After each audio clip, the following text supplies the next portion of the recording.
Spectacular views of the Blue Mountains, the cradle for the Water River watershed, one of Jamaica's 26 watersheds, and the source of 40% of the water for the Kingston metropolitan area.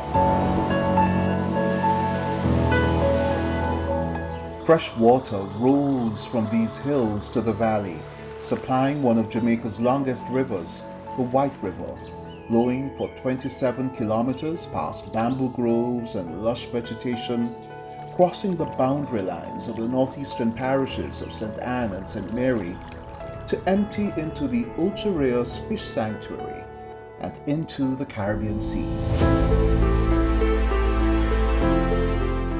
A Jamaican path from hills to ocean.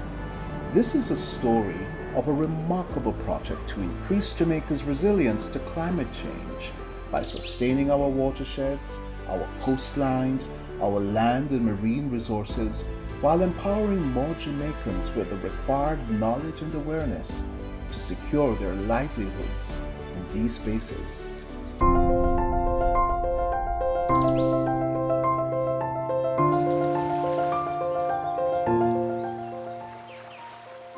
The Hills to Ocean project is funded by the European Union Global Climate Change Alliance Plus in partnership with the Government of Jamaica to the tune of €6 million over 5 years. The project will implement integrated and sustainable landscape and coastal management interventions to tackle the thorny challenges of declining ecosystems, biodiversity loss, land degradation, and the vagaries of climate change affecting vulnerable communities in Jamaica.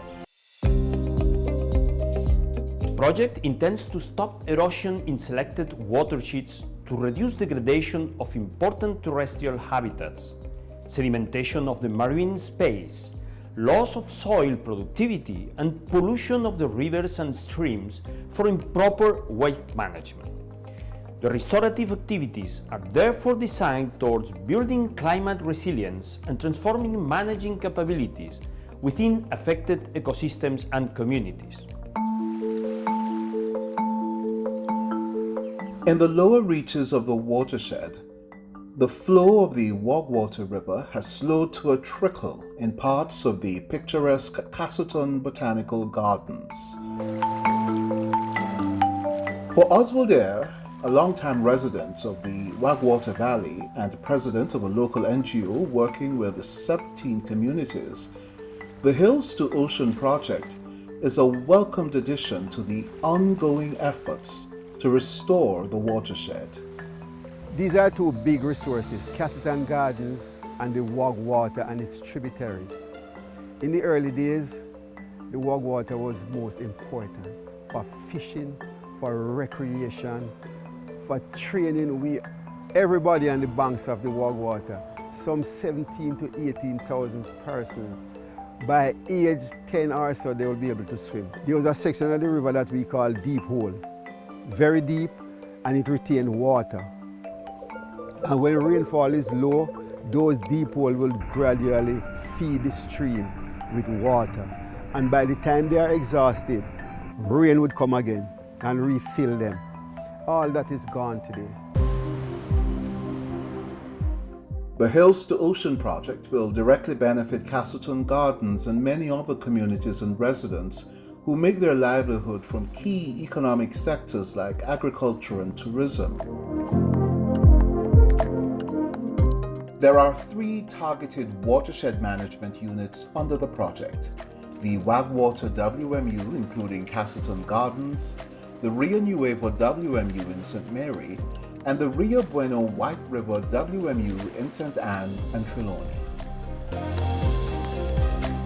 The project will also focus on wetland ecosystems at Winds Morass on the coast of Falmouth, Trelawney, and farther inland at the Mason River Protected Area at the border of St. Anne and Clarendon, a Ramsar site known for its rich biodiversity.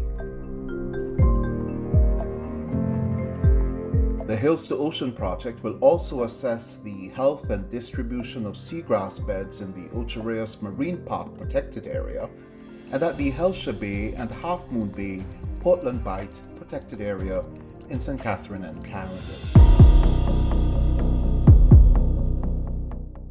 From hills to ocean, the downstream effect of pollution and indiscriminate dumping of solid waste in the White River pose real threats and challenges for Ocho Rios, once a sleepy fishing village, now a bustling town with vibrant tourism and other commercial interests, and the community of fishermen who were there from the beginning.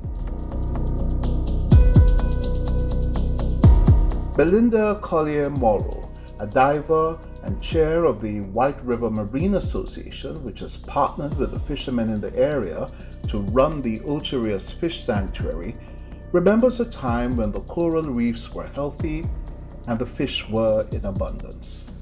This project will definitely help us because we're totally aligned with what this project is doing. When people clear the lands, that's also coming into the river and smothering and getting out to sea, smothering the corals. And you see the river turns brown.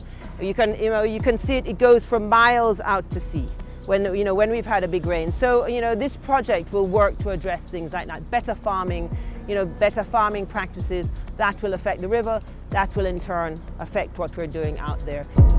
I think the Hills to Ocean is a great platform for us to really get information about how serious this is, because we, as the White River Fish Sanctuary, as a local community-based group, we can only do so much. Working in the sanctuary, it's an eye-opening.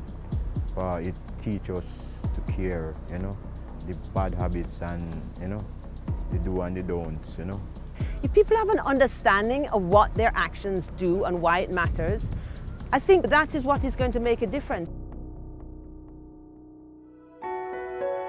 The Planning Institute of Jamaica is the executing agency of this high-level Hills to Ocean project.